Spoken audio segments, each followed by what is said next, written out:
Я таку концентрацію гарних, класних людей ще не бачила.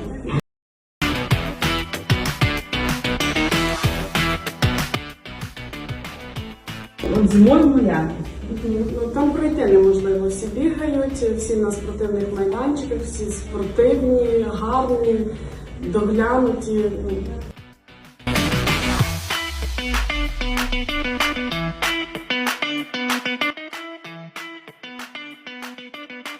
Нема, то звичайно туристична, бронюються готелі, прописуються маршрути, поїздки, включаються терміни.